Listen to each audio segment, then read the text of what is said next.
Yes, so Saitun U is a young student from Mandalay with a heart that beats for Thai classical melodies or Luk Thung. မန္တလေးမြို့ကနေလာရောက်တဲ့လူငယ်ចောင်းသားလေးတူဖြစ်ပြီးတော့ထိုင်းကန်တဝင်တချင်းတွေဒါမှမဟုတ်လို့ရှိရင်လူထုံတန်စင်တဲ့အတူနှလုံးသားကရင်ခုန်နေတဲ့သူတူဖြစ်ပါတယ်ခင်ဗျာ So today, Saitun U will be competing with a song Chai Sarapap, originally by God Chakrapan.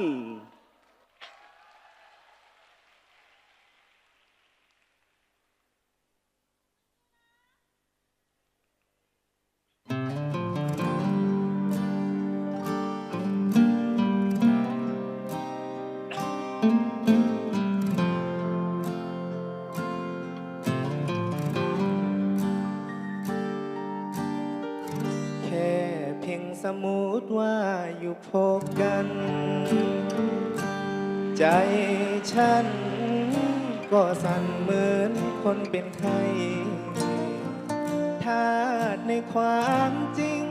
สองเรามีอันห่างไกลผมรักที่เกิดกับใจ ก็คงเหมือนตายจากกัน โดยความรักนั้นก้าวผ่านห้องใจ อ่อนไหวเพลอใจให้เธอเกินกัน ขอบคุณเวลานำพาเราใกล้ชิดกัน จากเพื่อนเลื่อนเป็นผูกพัน เพียงก้าวห่างกันวันไหวขาดเธอไม่ได้ หัวใจขอสารภาพกดโทรศัพท์รักช้าก็ยังน้อยใจ อยู่ใกล้จนชินไม่อยากได้ยินคำว่าห่างไกล ขอร้องอย่าทำร้ายใจ ด้วยกันหนีไปห่างกัน ถ้าสิ่งใดนั้นที่ผ่านพบมาหนักหนาจนเธอไร้ความเชื่อมัน เจ็บจนเหลืออดก็โกรธได้แต่อย่านะ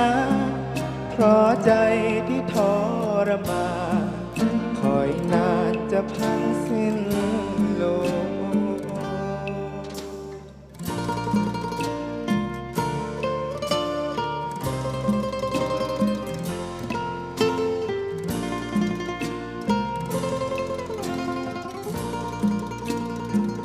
ขาดเธอไม่ได้ หัวใจขอสารภาพกดโท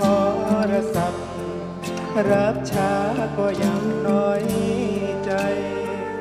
อยู่ใกล้จนชินไม่อยากได้ยินคำว่าห่างไกล ขอร้องอย่าทำร้ายใจ โดยกันหนีไปห่างกัน นั้นที่ผ่านพบมาหนักหนาจนเธอไร้ความเชื่อมันเจ็บจนเหลืออดก็โกรธได้แต่อย่านะเพราะใจที่ทรมานคอยนานจะพังสิ้นลม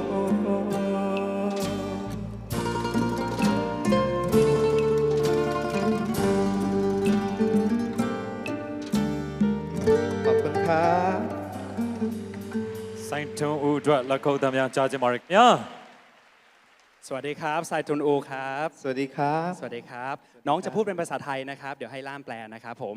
รู้สึกยังไงบ้างที่มาแข่งขันที่นี่ครับผม ตื่นเต้นมากครับ ตื่นเต้นมากใช่ไหม ใช่ครับ มาจากที่ มันดาเลย์ครับ มาจากมันดาเลย์นะครับผมตอนนี้มันดาเลย์เป็นยังไงบ้าง ครับ ตอนนี้โอเคอยู่เนาะโอเคครับผม ဒီနေ့လာပြန်ရအတွက်ဘယ်လိုခံစားရလဲဆိုတော့အရန်ကိုစိတ်လှုပ်ရှားနေပါတယ်တဲ့သူကမန္တလေးမြို့ကနေလာရောက်ရှင်ပြိုင်တာဖြစ်ပါတယ်တဲ့မန္တလေးမြို့အခြေအနေဘယ်လိုရှိလဲမေးတော့ပြန်ပြီးတော့အဆင်ပြေလာပါပြီလို့ပြောပါတယ်ရှင် และเพลงนี้ใจสารภาพเนี่ยสะท้อนความเป็นตัวตนของน้องไซทุนอูยังไงบ้างครับผมทำไมถึงเลือกเพลงนี้มา ก็อย่างแรกก็ชอบเนื้อหาแล้วก็ชอบศิลปินด้วยครับ อ๋อเหรอชอบพี่ก๊อตจักรพันธ์ด้วย ใช่พี่ก๊อตจักรพันธ์ด้วยครับ ครับ เลย ผม เลือกเพลงนี้มาใช้วันนี้ครับ ครับ ဒီတချင်းလေးကိုရွေးချယ်ပြတဲ့အကြောင်းရင်းကိုပြောတဲ့အခါမှာတော့သူကိုယ်တိုင်ကလည်းဒီတချင်းလေးကိုလည်းအရန်ကြိုက်တယ်ပြီးတော့ဒီအစိုးရကိုလည်းနှစ်သက်တယ်တချင်းကိုလည်းနှစ်သက်တဲ့အတွက်ကြောင့်ဒီတချင်းလေးကိုရွေးချယ်ပြီးတီးဆိုပြတဲ့အကြောင်းပြောပါတယ် ถามหน่อยสิไปฝึกร้องเพลงลูกทุ่งมาจากไหนอ่ะทำไมถึงมีลูกเอื้อน พวกพี่คนไทยนี้ทำไม่ได้นะเอาจริงหลายคนเลย ก็ตอนเด็กๆชอบดูรายการร้องเพลงครับ เหรอครับ ร้องเพลงไทยคือศึกวันดูเพลงครับ ศึกวันดวลเพลง ใช่ครับ โอ้โห ชอบดูมาก ไม่ธรรมดานะครับ သူ့ကိုပေါ့နော်ထိုင်းချစ်လက်တချင်းဒီလိုလူထုံလို့ခေါ်တဲ့ထိုင်းချစ်လက်တချင်းတွေကိုဘယ်လိုများလေ့ကျင့်ခဲ့သလဲဒီလိုမျိုးဆိုဖို့ဒီထိုင်းလူမျိုးတယောက်အနေနဲ့တော့မဖြစ်နိုင်ဘူးဆိုတဲ့အတွက်ကြောင့်ဘယ်လိုလေ့ကျင့်ခဲ့လဲလို့ပြောတဲ့အချိန်မှာတော့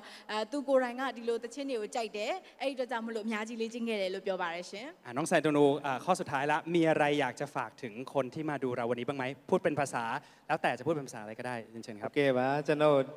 ဒီနေ့လာအားပေးအတွက်ကျေးဇူးအများကြီးတင်ပါတယ်ပြီးရင်ဗုဒ္ဓင်ရော live ဝင်နေအားပေးတဲ့အတွက်လည်းအများကြီးကျေးဇူးပါတယ်ခင်ဗျာ Alright and this is ไซทุนอูขอบพระคุณมากนะครับ ကျေးဇူးများတင်ပါတယ် good luck ပါညီလေးကံကောင်းပါ แต่ စေ เดี๋ยวรอก่อน เดี๋ยวเราจะมีคอมเมนต์จากคณะกรรมการ We're going to listen some comments from our judge here so please พี่โดมครับเรียนเชิญครับผม สวัสดีครับไซทูนูมิง ส ก วั ลา สดี บา ครับ ครับ พี่โจ โอ้เพลงนี้เป็นเพลงที่ยากมากๆเพลงหนึ่งนะครับ แล้วก็ชื่นชมจริงๆที่เลือกเพลงนี้มา แล้วก็เราสามารถใช้วิธีการแกะเพลงอ่ะได้ยินทุกการเอื้อนได้ยินลูกคอต่างๆอะไรเงี้ยครับซึ่งเป็นสิ่งที่มันยากมาก ซึ่งวันนี้ไซทูนูทำได้ครบถ้วนมากๆนะครับอาจจะมีความตื่นเต้นเนาะที่วันนี้รู้สึกได้ว่า เป็นคนแรกแหละเข้าใจมันต้องตื่นเต้นเป็นธรรมดา แต่ถ้าสมมุติว่าในวันต่อๆไปหรือโชว์ต่อๆไป ถ้าเราสามารถควบคุมความตื่นเต้นได้ มันก็จะทำให้โชว์มันออกมาสมบูรณ์มากขึ้นนะครับเป็นกำลังใจให้ครับ ဒီနေ့သူရွေးချယ်ခဲ့တဲ့တချင်းလေးကတော့အရန်ကိုခက်ခဲတဲ့တချင်းတစ်ပုတ်ဖြစ်တယ်တဲ့ဒီလိုမျိုးခက်ခဲတဲ့တချင်းကိုအကောင်းဆုံးတည်ဆိုပေးနိုင်တဲ့အတွက်ကြောင့်မလို့သူကအများကြီးချီးကျူးတယ်လို့ပြောပါတယ်ပြီးတော့အဲ့ဒီမှာပါတဲ့ဒီပေါ့နော်တစ်ခုချင်းစီတေးသွားတစ်ခုချင်းစီတိုင်းကိုလည်းပြီးပြည့်စုံအောင်တည်ဆိုနိုင်တဲ့တချင်းကိုအကောင်းဆုံးဖြစ်အောင်တည်ဆိုနိုင်တဲ့အတွက်ကိုသူကချီးကျူးပါတယ်ဒါပေမဲ့စိတ်လှုပ်ရှားနေတာတော့ရှိပါတယ်တဲ့သူနားလဲပါတယ်ပထမအဆုံးတည်ဆိုရတဲ့သူဖြစ်တဲ့အတွက်ကြောင့်မလို့စိတ်လှုပ်ရှားမှုတွေနဲ့ပြည့်နေတယ်လို့နားလဲပါတယ်နောက်နေ့တွေဆိုရင်တော့ဒီထက်ပိုပြီးအများကြီးကောင်းအောင်တည်ဆိုနိုင်မယ်လို့သူမျှော်လင့်ပါတယ် Alright ขอบพระคุณมากนะครับพี่โดมครับ and once again a big round of applause to ไซทุน စို อู က်တူအတွက်ထပ်မံပြီးတော့ဂုဏ်ပြုပေးပါဦးခင်ဗျာ